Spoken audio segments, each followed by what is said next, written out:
जयपुर शहर का एक प्रसिद्ध व्यापारी था, रामलाल अग्रवाल। उसका नाम पूरे इलाके में ईमानदार और सज्जन व्यक्ति के रूप में लिया जाता था। वर्षों तक उसने कपड़े का व्यापार किया और अच्छा धन, सम्मान और सुख सुविधाएं अर्जित की। उसका घर शहर के बीचों बीच था, जहां सुबह शाम मेहमानों की आवाजाही लगी रहती थी। पत्नी भी धर्मपरायण और दयालु थी। सब कुछ अच्छा चल रहा था, लेकिन कहते हैं कि समय हमेशा एक सा नहीं रहता। धीरे धीरे व्यापार में घाटा होने लगा। विदेश से आए नए माल और बड़ी कंपनियों की प्रतिस्पर्धा ने उसके कारोबार की रीढ़ तोड़ दी। पहले जहां उसका सामान आसानी से बिक जाता था, अब ग्राहक कम होते जा रहे थे। जो माल वह ऊंचे दाम पर लाता, वही बाजार में सस्ते दाम पर बिक रहा था। नतीजा यह हुआ कि उसे कर्ज लेना पड़ा। कर्ज लेने के बाद उसने सोचा कि व्यापार फिर से खड़ा हो जाएगा, लेकिन नुकसान और बढ़ता गया। एक तरफ बैंक का कर्ज, दूसरी तरफ निजी साहूकारों का दबाव। दिन ब दिन उसकी हालत बिगड़ती जा रही थी। कई बार लोग उसके घर तक आकर पैसे मांगने लगे। रामलाल दिन रात चिंता में डूबा रहता। खाते किताब देखकर उसका सिर चकरा जाता। रात को नींद नहीं आती, आंखों में आंसू भर जाते। परिवार की चिंता उसे खाए जा रही थी। बच्चे पढ़ाई कर रहे थे, पत्नी सांत्वना देती रहती, लेकिन भीतर ही भीतर वह टूट चुका था। उसके मन में यह प्रश्न लगातार उठता, हे प्रभु, मैंने तो हमेशा ईमानदारी से व्यापार किया, किसी का बुरा नहीं चाहा, फिर यह सब क्यों? यही सोचते सोचते उसका विश्वास भी डगमगाने लगा। लेकिन भीतर कहीं यह भी लगता कि शायद कोई अदृश्य शक्ति उसकी परीक्षा ले रही है। रामलाल अब पूरी तरह निराशा के अंधेरे में डूब चुका था। कभी जो आत्मविश्वास उसकी पहचान था, वही अब मानो खो गया था। सुबह उठते ही उसके चेहरे पर चिंता की लकीरें साफ दिखाई देती। घर का वातावरण भी उदास हो चला था। बच्चे डरते डरते उससे बात करते, क्योंकि वे जानते थे कि पिताजी परेशान रहते हैं। उसकी पत्नी सुशीला यह सब देखती थी। वह जानती थी कि धन संपत्ति हाथ का मैल है, लेकिन पति का टूटना परिवार के लिए सबसे बड़ा संकट है। उसने कई बार समझाने की कोशिश की, जीवन में सुख दुख आते जाते रहते हैं। जब तक श्वास चल रही है, तब तक उम्मीद भी जीवित है। लेकिन रामलाल का उत्तर अक्सर यही होता, अब कोई रास्ता नहीं बचा, सब खत्म हो गया है। एक दिन सुशीला ने दृढ़ स्वर में कहा, सुनो रामलाल, तुमने हमेशा अपनी मेहनत पर भरोसा किया, लेकिन अब वक्त है कि ईश्वर पर भरोसा करो। क्या तुमने नहीं सुना कि खाटू श्याम बाबा अपने भक्तों का कभी साथ नहीं छोड़ते? जब द्रौपदी की लाज उन्होंने बचाई, जब भीष्म पितामह ने उनका वचन सुना, तो क्या वे आज हमारी प्रार्थना नहीं सुनेंगे? रामलाल चुपचाप सुनता रहा। उसकी आंखों में आंसू थे। दिल तो मानना चाहता था, लेकिन हालात उसे हर बार निराश कर देते। सुशीला ने आगे कहा, मैं कल से व्रत रखूंगी और बाबा श्याम का नाम जपूंगी। अगर तुम सचमुच परिवार से प्यार करते हो, तो एक बार मेरे साथ खाटू धाम चलो। वहां जाकर मन से प्रार्थना करना। देखना, बाबा जरूर कोई राह दिखाएंगे। उसके शब्दों में गहरी आस्था थी। रामलाल कुछ देर चुप रहा, फिर धीमे स्वर में बोला, ठीक है सुशीला, अगर तुम्हें भरोसा है तो मैं भी कोशिश करूंगा। शायद सचमुच वही हमारा सहारा है। रामलाल ने अंततः पत्नी की बात मान ली। कुछ ही दिनों बाद दोनों ने तय किया कि वे खाटू धाम की यात्रा करेंगे। यह निर्णय उनके जीवन का सबसे बड़ा मोड़ बनने वाला था। यात्रा वाले दिन सुबह सुबह दोनों घर से निकले। साधारण कपड़े पहने, हाथ में केवल एक छोटा सा थैला और मन में ढेर सारी चिंताएं लिए वे बस अड्डे पहुंचे। रास्ते भर रामलाल का मन डगमगाता रहा। कभी सोचता, क्या सचमुच बाबा मेरी मदद करेंगे? तो कभी यह विश्वास उभरता, सुशीला ठीक कह रही है, चमत्कार हो सकता है। बस में बैठते ही उसने देखा कि कई लोग पहले से ही खाटू धाम जा रहे थे। कोई भजन गा रहा था, हारे का सहारा बाबा श्याम हमारा, और कोई ढोलक बजा रहा था। वह माहौल बिल्कुल अलग था। जिनके पास कुछ नहीं था, वे भी हंसते गाते हुए जा रहे थे। यह देखकर रामलाल के दिल में पहली बार थोड़ी शांति आई। यात्रा के दौरान सुशीला लगातार बाबा का नाम लेती रही। वह पति से कहती, देखो, कितने लोग बाबा पर भरोसा करके चल रहे हैं। इन सब की आस्था यूं ही नहीं है। जहां लाखों करोड़ों दिलों में विश्वास बसता है, वहां कुछ तो अदृश्य शक्ति जरूर है। घंटों का सफर तय करने के बाद आखिरकार दोनों खाटू गांव पहुंचे। जैसे ही मंदिर का शिखर नजर आया, रामलाल की आंखों में आंसू आ गए। चारों ओर श्याम बाबा की जय के नारे गूंज रहे थे। सैकड़ों भक्त हाथ जोड़कर, फूल मालाएं लेकर बाबा के दरबार की ओर जा रहे थे। रामलाल ने पहली बार महसूस किया कि वह अकेला नहीं है। उसके साथ लाखों की भीड़ है और सबकी उम्मीद का एक ही सहारा है, खाटू श्याम बाबा। खाटू धाम पहुंचकर जब रामलाल और सुशीला मंदिर की ओर बढ़े तो चारों तरफ का दृश्य अद्भुत था। मंदिर की गलियों में हल्दी और गुलाल की महक, भजनों की गूंज और भक्तों के जयकारे वातावरण को पावन बना रहे थे। हर कोई अपनी अपनी मनोकामना लेकर आया था। कोई संतान की चाह में, कोई रोग से मुक्ति के लिए और कोई जीवन के संकट से छुटकारा पाने के लिए। रामलाल ने जैसे ही बाबा श्याम के दरबार की दहलीज पर कदम रखा, उसका हृदय कांप उठा। वर्षों से दबा हुआ दर्द उसकी आंखों से आंसुओं के रूप में बह निकला। उसने देखा कि भक्त अपनी समस्याओं को भुलाकर केवल भक्ति में डूबे हुए हैं। कहीं कोई नृत्य कर रहा था, कहीं ढोल नगाड़ों पर भजन गूंज रहे थे। उस वातावरण ने रामलाल के टूटे हुए मन में भी आशा की लौ जला दी।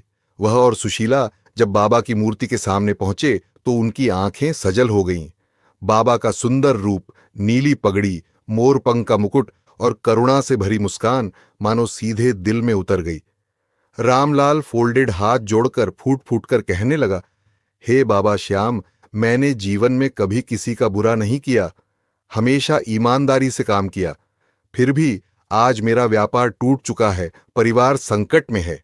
मैं थक गया हूं, टूट गया हूं। अब कोई सहारा नहीं बचा। बस आप ही मेरी अंतिम उम्मीद हो। उसकी आवाज कांप रही थी। सुशीला भी उसके बगल में खड़ी रो रही थी। दोनों ने मिलकर बाबा से प्रार्थना की कि उन्हें सही रास्ता दिखाए, उनकी डूबी नया को पार लगाए। कुछ देर तक वे वहीं बैठे रहे। जैसे जैसे भजन गूंजता रहा, रामलाल को भीतर से एक अजीब सी शांति महसूस होने लगी। ऐसा लगा मानो कोई अदृश्य हाथ उसके दुखों को सहला रहा हो। बाबा के दरबार में प्रार्थना करने के बाद रामलाल और सुशीला वहीं प्रांगण में बैठ गए।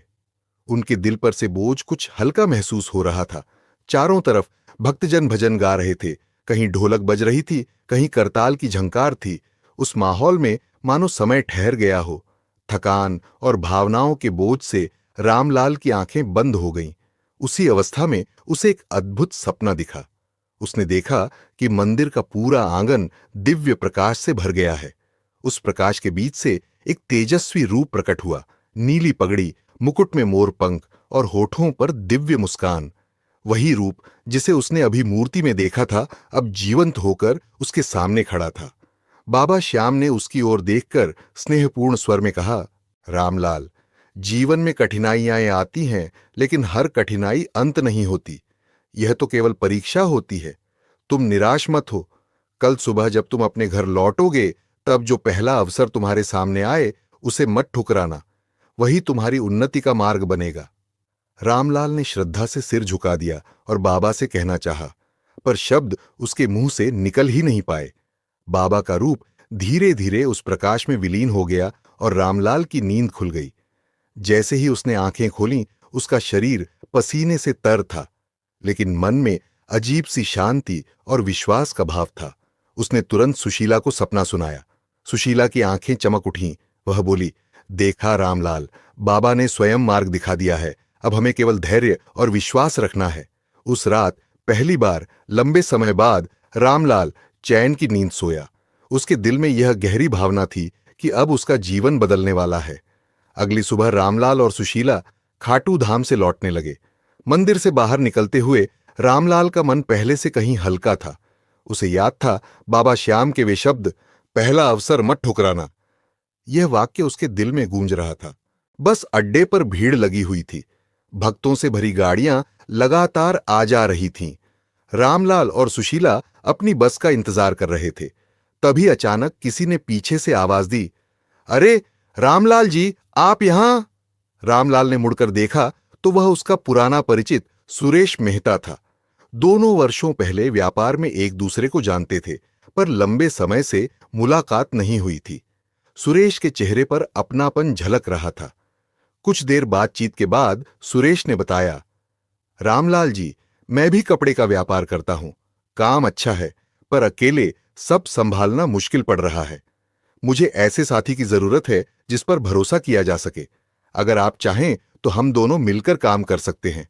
आपकी ईमानदारी और अनुभव की चर्चा मैंने हमेशा सुनी है। रामलाल के कानों में बाबा के शब्द फिर गूंज उठे, पहला अवसर मत ठुकराना। ये सुनकर उसके रोंगटे खड़े हो गए। क्या यह वही अवसर था जिसके बारे में बाबा ने संकेत दिया था? सुशीला ने धीरे से उसके कान में कहा, रामलाल जी, यही बाबा का चमत्कार है। संकोच मत कीजिए, तुरंत हामी भर दीजिए। रामलाल ने सुरेश का हाथ पकड़कर दृढ़ स्वर में कहा, हाँ मित्र, मैं तैयार हूं, हम मिलकर व्यापार करेंगे। उस क्षण उसके दिल से जैसे एक बड़ा बोझ उतर गया। उसे लगने लगा कि उसकी नया सचमुच पार होने वाली है।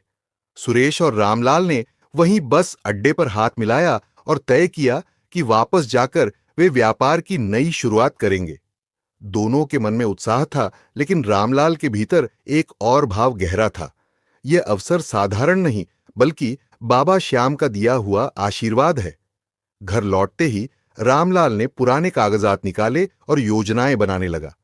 सुरेश ने पूंजी और नेटवर्क दिया, जबकि रामलाल ने अपनी ईमानदारी और अनुभव।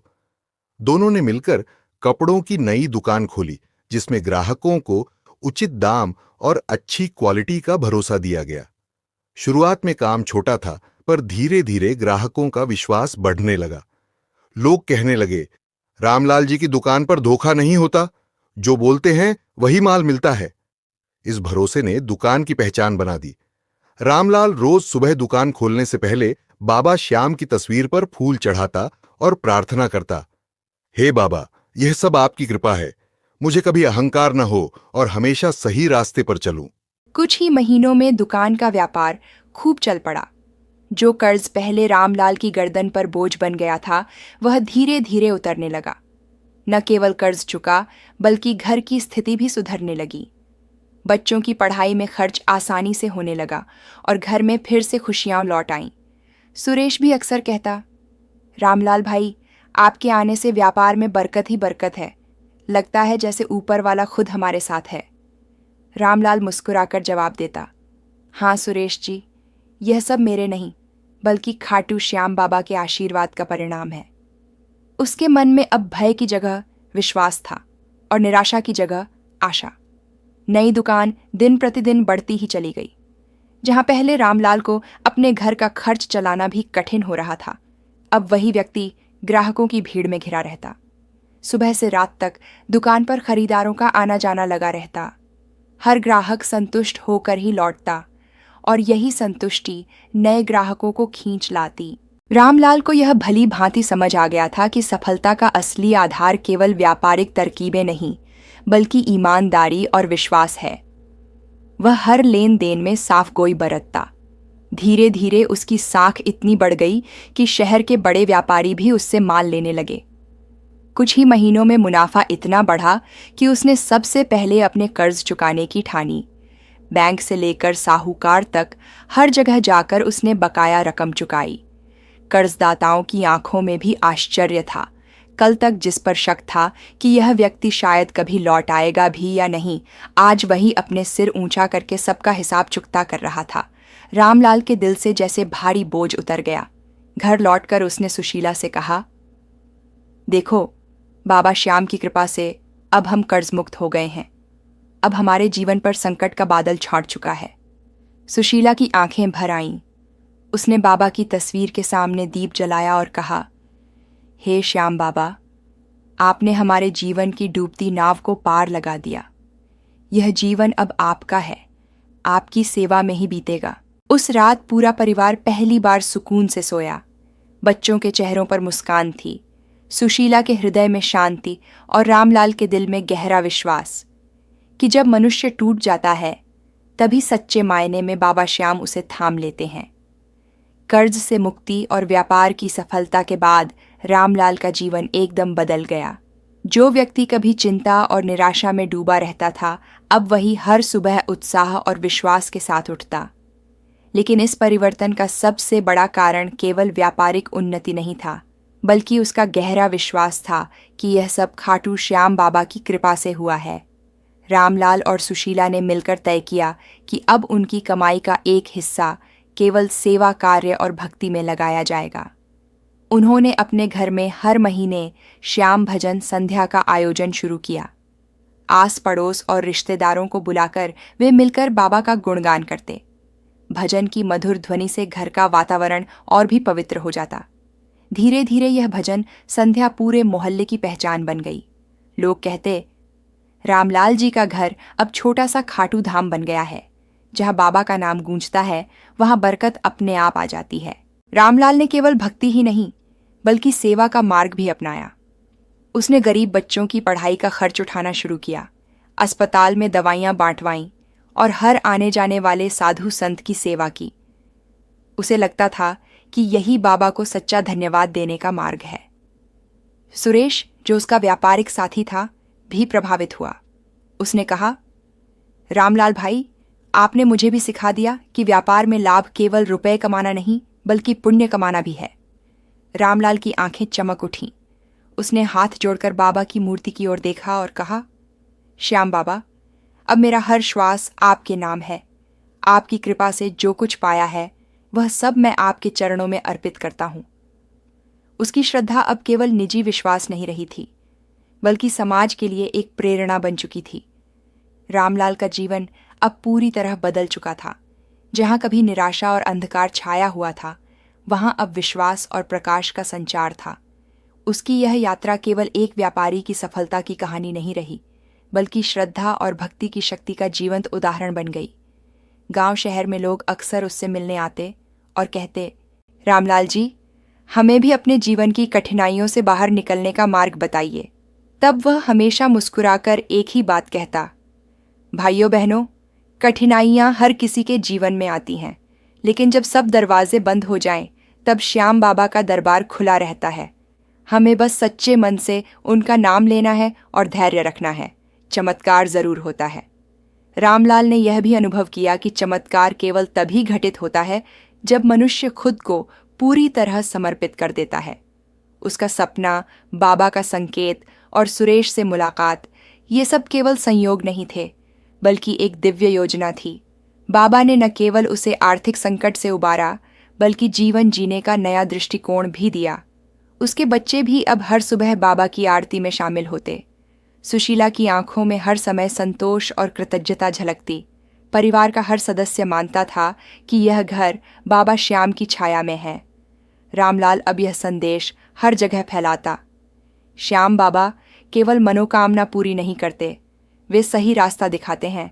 जिस क्षण इंसान टूट जाता है, उस क्षण बाबा उसके लिए नई सुबह रचते हैं।